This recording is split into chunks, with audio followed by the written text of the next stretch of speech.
में अग्रिम वक्ता के रूप में बुलाना चाहूंगा भाई आयुष जैन, शास्त्री द्वितीय वर्ष से, जिनका विषय है शासकों का जैन धर्म पर प्रभाव एवं योगदान। भाई आयुष जैन।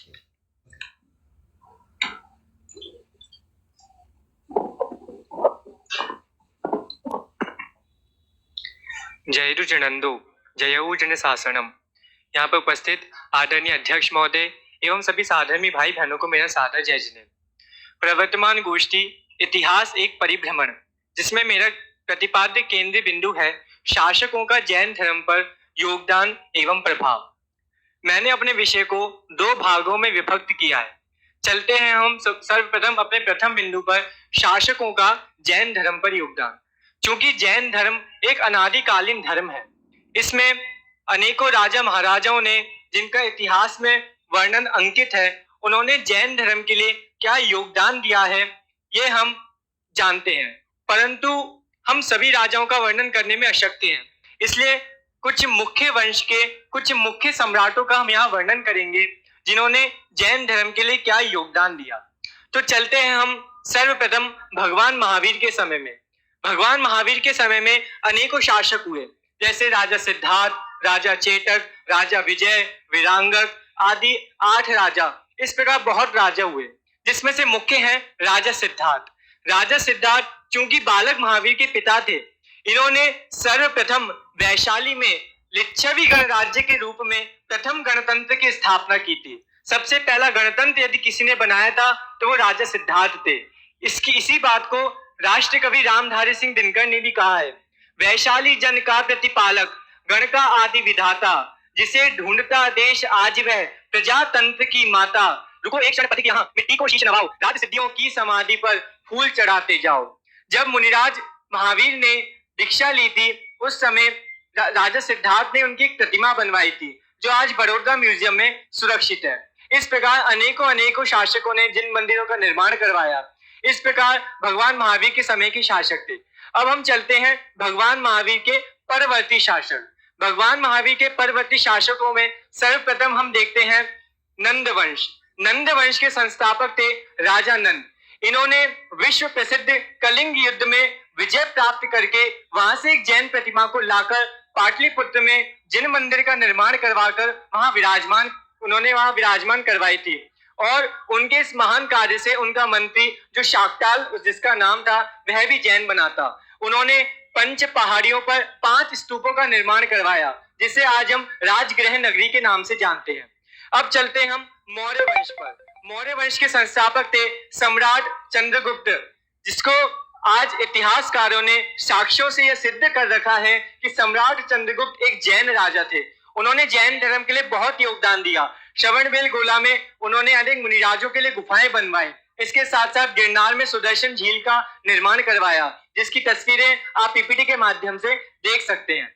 इसी वंश में एक राजा और हुए सम्राट संप्रति। उन्होंने भी तीर्थों का उद्धार करवाया, श्रवणबेलगोला को संरक्षित करवाया। इसके साथ साथ मुनिराजों के लिए आहार विहार हेतु अनेक आकर्षक व्यवस्थाएं करवाई और विदेशों में भी जैन धर्म का प्रचार प्रसार करवाया। अब चलते हैं हम गुप्त वंश पर। गुप्त वंश के संस्थापक चंद्रगुप्त द्वितीय थे। इन्होंने भी, ये चंद्रगुप्त प्रथम से भिन्न है, इन्होंने अपने राज्य में जैन मुनि शपनक को विशेष सम्मान दिया था। कुछ इतिहासकारों ने माना है कि जैन मुनि शपनक आचार्य सिद्धसेन दिवाकर थे और सिद्धसेन दिवाकर ने काली मां के मंदिर में विशेष चमत्कार दिखाकर सम्राट चंद्रगुप्त द्वितीय को जैन बनाया था। इन्हीं के समय में एक चीनी यात्री फायान, जिसका नाम था, वह भारत भ्रमण हेतु आया था। उसने अपने ग्रंथ में, फायान नाम के ग्रंथ में लिखा है, उसने 16 पाखंडों का वर्णन उस समय देखा था, जिसमें उसने जैन धर्म को 16 पाखंडों से रहित बताया था कि जैन धर्म में कोई पाखंड नहीं है। और मुनिराजों का विशेष वर्णन किया था कि ये पानी पात्र में भिक्षा ग्रहण करते हैं। विस्तार से उन्होंने जैन मुनिराजों का वर्णन किया। अब इसके बाद हम देखते हैं वर्धन वंश, जिसके संस्थापक राजा हर्षवर्धन थे। इन्होंने भी जैन धर्म के लिए बहुत योगदान दिया। इन्होंने मानतुंग आचार्य का सम्मान अपने राज्य में करवाया, मथुरा में 5 जिन मंदिरों का निर्माण करवाया। इनके समय भी ह्यून सांग, जो चीनी यात्री था, 15 वर्षों के लिए भारत भ्रमण हेतु आया था। उसने भी अपने ग्रंथ में लिखा है कि उस समय इस राज्य में अनेक दिगंबर मुनिराज, जिन्हें निर्ग्रंथ कहते हैं, मैंने उनको देखा था और उस समय सबसे ज्यादा जिन मंदिर इस भारत में जैनों के थे। इस प्रकार ह्युन सांग ने भी उनका वर्णन किया है। अब हम देखते हैं परमार वंश। परमार वंश के संस्थापक राजा मुंज थे। राजा मुंज ने भी अपने राज्य में धनपाल, धनंजय, हलायुध जैसे महान जैन विद्वानों को विशेष उच्च पद पर रखा था। इसके साथ साथ महासेन आचार्य से उन्होंने निवेदन किया था और उनके निवेदन से ही उन्होंने प्रद्युम्न चरित्र ग्रंथ का निर्माण किया। इसके साथ साथ आचार्य शुभचंद्र द्वितीय और अमित गति आचार्य को भी उन्होंने अपने राज्य में विहार करवाया और अनेक जैन स्तूपों का निर्माण भी करवाया। अब हम चलते हैं आगे सोलंकी वंश पर। सोलंकी वंश जो कि गुजरात का वंश है, इसमें अनेकों राजा हुए, परंतु इसके जो संस्थापक थे सिद्धराज जयसिंह, इन्होंने जैन धर्म के लिए बहुत योगदान दिया। चूंकि ये सर्वधर्म सहिष्णु थे, फिर भी इन्होंने अनेकों जैन मंदिर बनवाए, पाटन में विशाल जैन विद्यापीठ की स्थापना करवाई।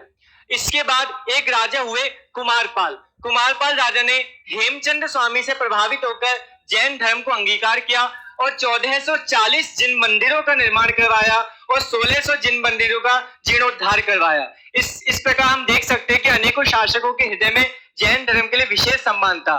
जब इस भारत में मुगल काल आया तो ये जैन धर्म की यशोगाथा मुगलों के हृदय में भी विशेष रूप से देखी गई। जैसे देखते हैं जब इस भूमि पर अकबर का शासन था, सम्राट अकबर ने भी जैन मुनिराजों के उपदेश से प्रभावित होकर, जैसे आप पीपीटी के माध्यम से देख सकते हैं, मुनि शांति चंद्र के उपदेश से प्रभावित होकर उन्होंने मांस का त्याग किया और ईद पर पशु बलि का त्याग करवाया, खंबात की खाड़ी में मछली पकड़ने पर प्रतिषेध करवाया। इसके साथ साथ अपने दरबार में हीर विजय सूरी आचार्य को उन्होंने सवाई की उपाधि भी प्रदान की।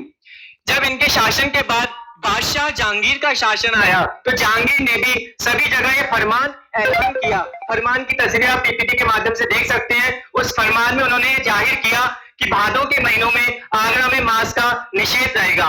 इसके साथ साथ उस समय उन्होंने शत्रुंजय का कर मोचक भी चुकाया। शत्रुंजय पर उस समय कर था जिसका भुगतान बादशाह जहांगीर ने करवाया। इस प्रकार मुगलों के हृदय में भी जैन धर्म के प्रति विशेष सम्मान था। इस प्रकार हमको अपने प्राचीन जो शासक हुए हैं उन्होंने जैन धर्म के लिए क्या किया है हम सबको जानना चाहिए, क्योंकि नीतिकारों ने भी कहा है स्वजाति पूर्व जानाम तु यो न जानाति संभवम सभवे पुष्यली